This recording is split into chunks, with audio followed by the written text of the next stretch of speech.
a gente vai falar agora sobre imposto de renda. Mas já! Ô, Mauro, a Mas gente falando sobre já! solidariedade, amor ao próximo, e você vem com imposto de renda?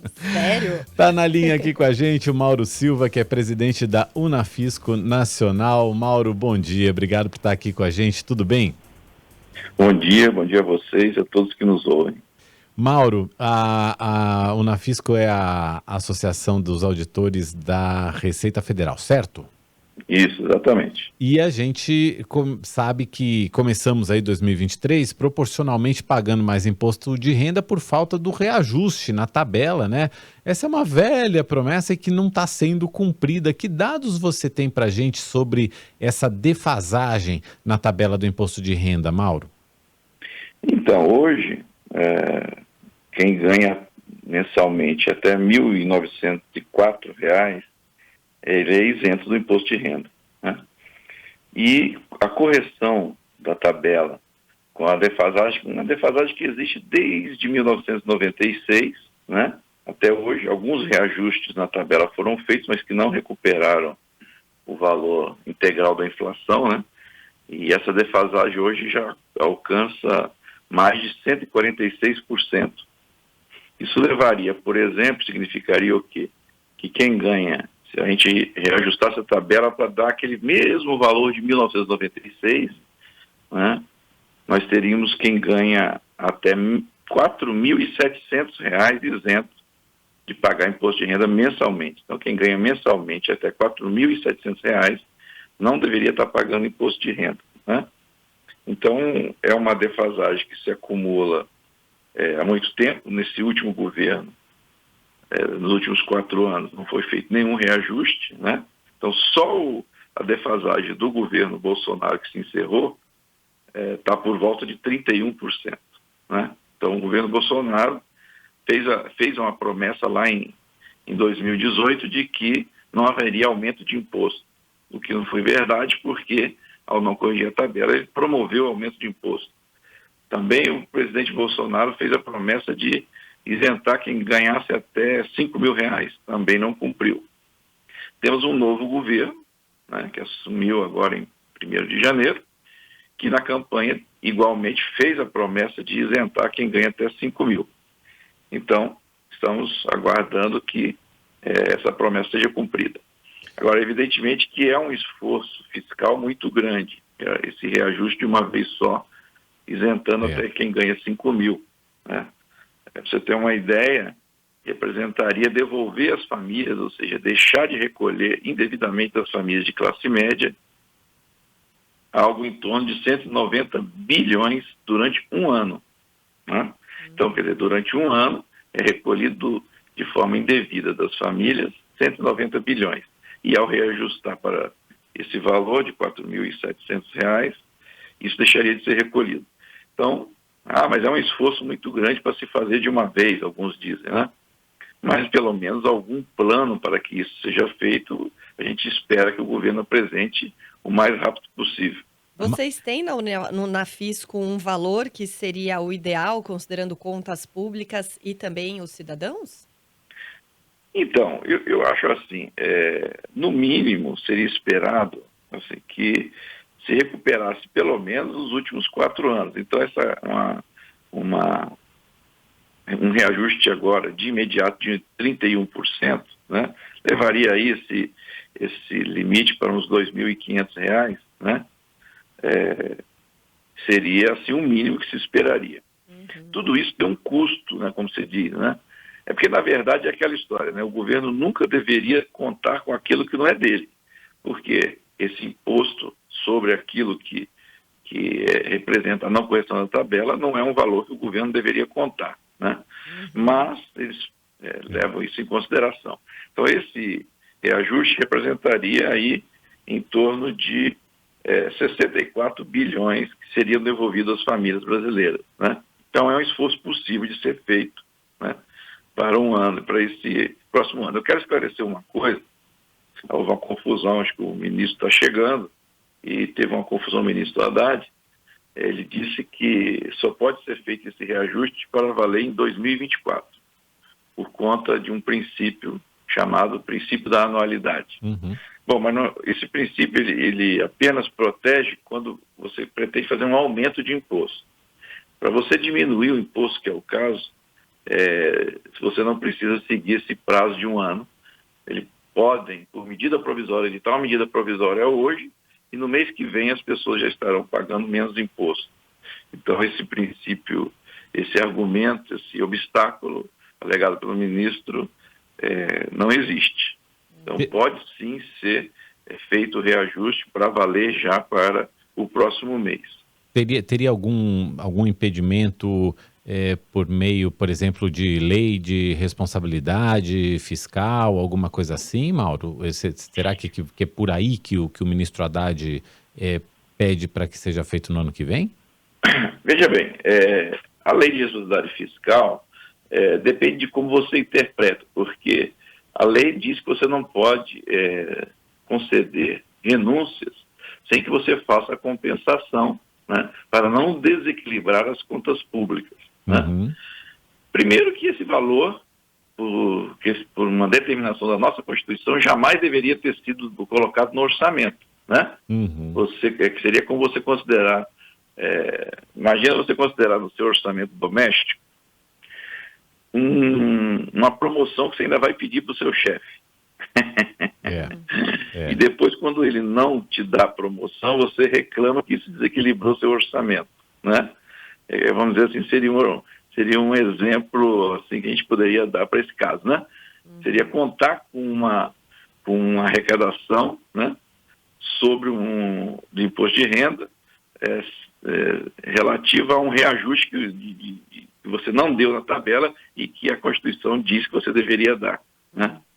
Para obedecer a capacidade contributiva, para não haver uma cobrança de imposto sobre uma recuperação do poder de compra das pessoas simplesmente, né?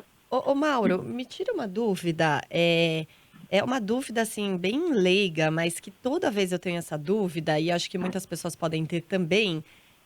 Por que a pessoa, quando ela tem 2 empregos, mas ela às vezes até ganha menos do que quando ela tinha um emprego só, ela paga muito mais imposto? Essa é uma questão da sistemática do imposto. O que acontece? Cada fonte que te paga, ela aplica a tabela, certo? E aí calcula quanto ela vai reter e te paga menos aquele valor e recolhe aquele valor para o governo. Quando ela faz essa conta, ela considera o limite de isenção de R$ 1.904, uma vez. A sua outra fonte, que não sabe que você tem aquele primeiro emprego lá, né, não leva em conta isso, de novo te concede essa isenção de R$ 1.904, quando não deveria mais conceder. Então, quando você chega no final do ano, vai fazer a declaração, isso ocorre, então, que se soma tudo isso, e esse imposto que você pagou lá, mensalmente, não é suficiente, você acaba tendo que pagar mais justamente porque uma fonte desconhecia a outra e te deu 2 limites de isenção, quando, na verdade, você deveria ter apenas um.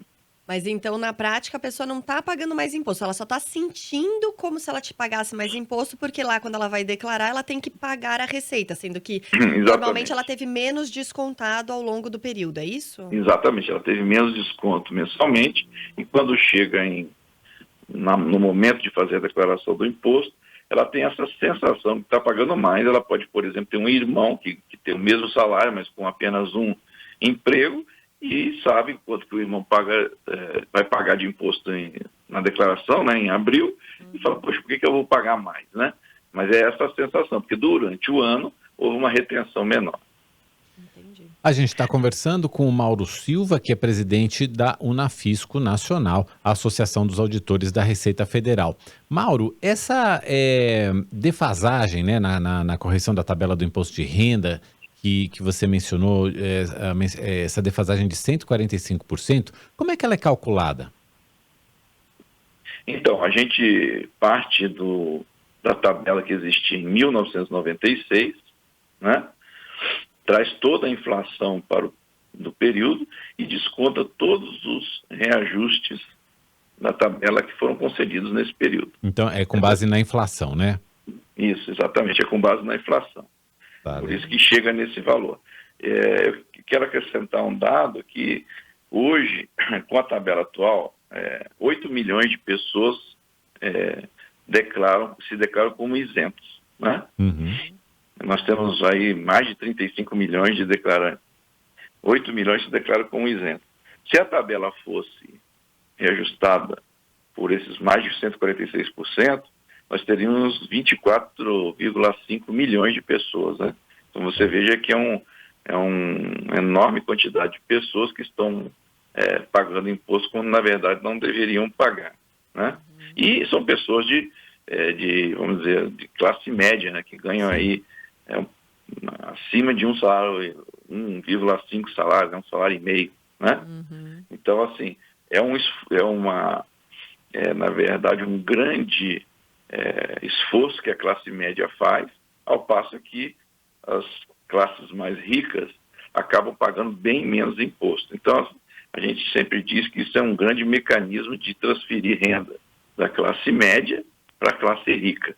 Então, a classe média está sustentando o país, ao passo que a classe rica, que deveria pagar bem mais imposto, está pagando bem menos, em alguns casos pagando zero, né, e deixando esse esforço de sustentar as políticas públicas para, vamos dizer assim, os ombros da classe média. Nesse sentido, a Unafisco ela defende que haja novos patamares de imposto ali para quem ganha mais, para que pague mais imposto?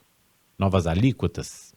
A nossa Constituição, né, ela determina que o nosso imposto de renda deve ser orientado pela progressividade, ou seja, quem ganha mais deve pagar mais do que proporcionalmente, né? Então deve ter alíquotas ainda maiores, né? Ocorre que isso deve ser feito, mas ocorre que nós temos uma distorção no Brasil que quem ganha salários maiores acaba sendo quase que obrigado pelas empresas a ir para o que a gente chama de pejotização. O que é isso? É abrir uma empresa, pequena empresa, uma microempresa, às vezes uma MEI, né? Para receber como se fosse uma empresa prestando serviço, né? E isso faz com que, então, haja essa distorção, que os maiores salários acabam